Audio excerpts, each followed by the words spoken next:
Madagascar is called the Island of Rainbows.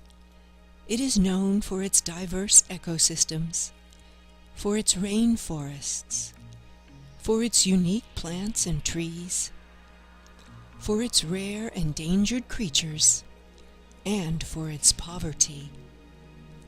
It is also called the Forgotten Island. Perhaps that's why people often ask us, where is Madagascar? The island of Madagascar is located east of the southern tip of continental Africa. The question that they ask next is, why work there? Why Madagascar? It's an important question. Madagascar is one of the world's poorest countries. 70% of its 21 million people live in poverty, most of them in rural villages. What does it mean to be poor in Madagascar? More than half of the workers in Madagascar earn less than $1 a day. That means families cannot buy the food or clothing their children need, or even send them to school. Rice and maize are all that some families have to eat. That means many children and grown-ups are hungry all the time. Only 40% of the people of Madagascar have access to clean water.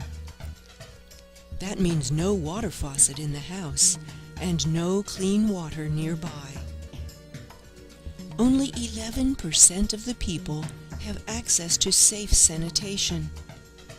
That means no toilet and no bathtub in your house. About half the grown-ups cannot read or write, and in some areas, women and men have never had a chance to go to school.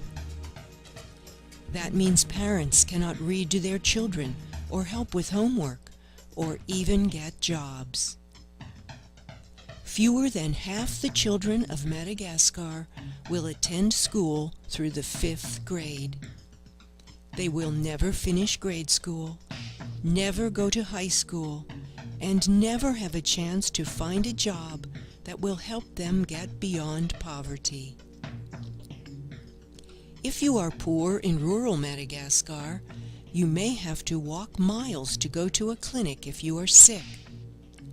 That means you may not be able to see a doctor or nurse or get the medicine you need to get well.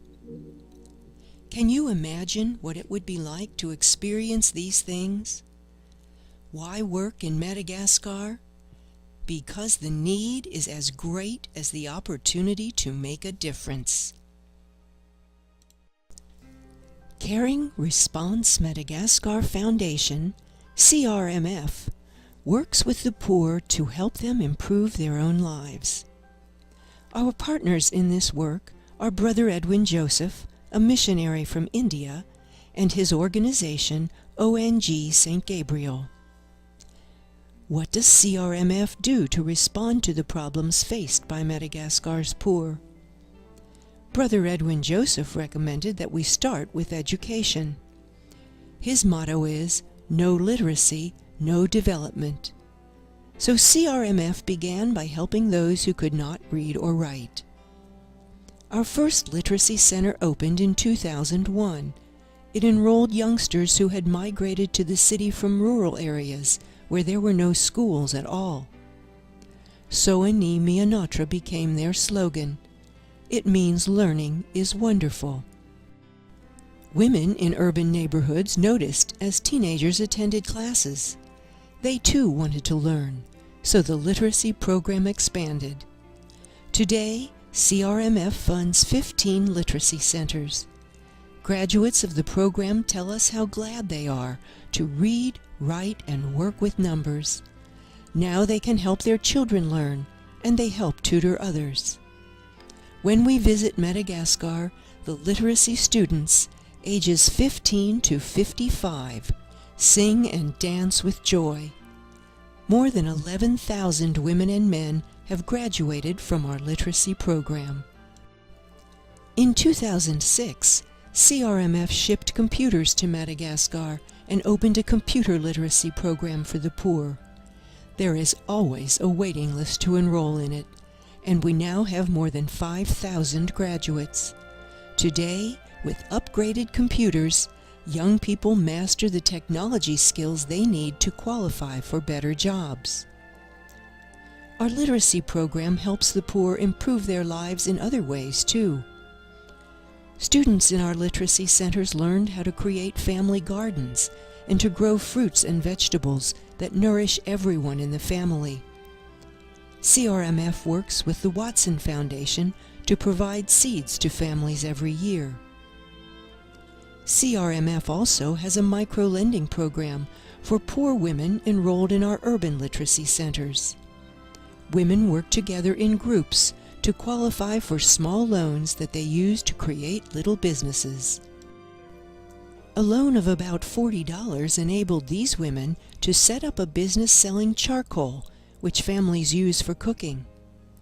One woman paid the tuition for her 7 children with the money she earned from a CRMF microloan. This woman created a business selling concrete blocks to construction companies. Other women have used their loans to set up shops that sell vegetables. The CRMF Literacy Initiative also helped Brother Edwin Joseph teach men, women, and children the importance of drinking clean water, having safe sanitation facilities for the family, and washing hands before meals and after going to the bathroom. The puppets of Caring Response Madagascar were among Brother Edwin's allies in talking about these important topics. The CRMF puppets have performed in schools and villages, entertaining both children and adults. Their popular storylines include dramas about preventing disease by using clean water, family latrines, and good hygiene. CRMF raised money so that ONG St. Gabriel could provide clean water and family latrines in the neighborhoods of some of Toamasina's poor. CRMF also helped fund latrines at an elementary school and at the city prison.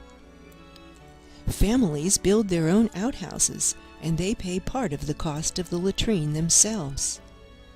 The components for these latrines, such as these cement rings, are constructed locally. Brother Edwin was the first person in Madagascar to employ women in the construction trades. CRMF helped construct a sanitation plant in Toamasina, where family latrines and clean water filters can be produced at prices the poor could afford. With the help of ONG St. Gabriel, CRMF also developed a micro-lending program in rural villages. Through this project, rural people learned how to raise and care for animals. Then they received small loans so they could purchase livestock. Some families invested in milk cows, while others invested in chickens and pigs. In one neighborhood, families dug fish ponds so they could raise fish to eat and to sell. Families have learned that they can eat better and also sell excess milk, meat, and eggs in the market at Toamasina.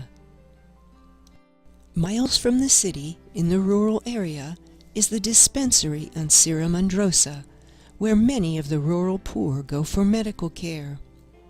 It is staffed by missionary sisters, the Daughters of Wisdom. Some patients walk up to 10 miles or more to reach this dispensary, and those who can't walk are carried on stretchers by family members.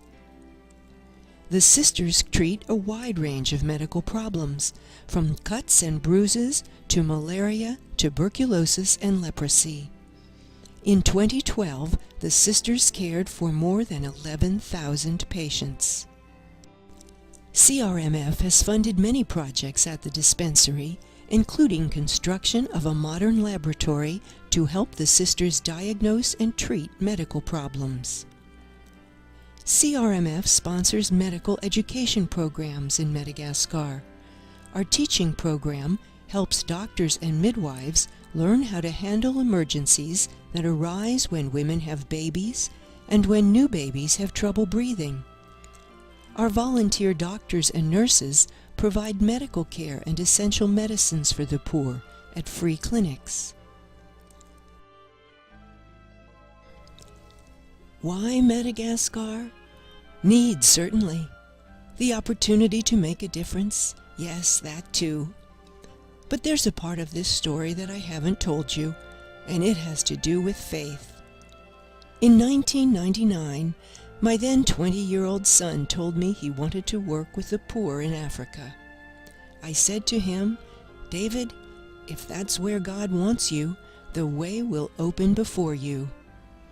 A week later, David left to study in France. There he met Brother Edwin Joseph, who was preparing to embark on a new ministry with the poor in Madagascar. Caring Response Madagascar Foundation was born as a result of the experiences of these two friends in the slums and rural villages of Toamasina in the summer of the year 2000. CRMF has been working for the poor of Madagascar with Brother Edwin Joseph ever since. It has been an amazing and challenging and wonderful journey. Why Madagascar? When that's where God wants you, the way opens before you.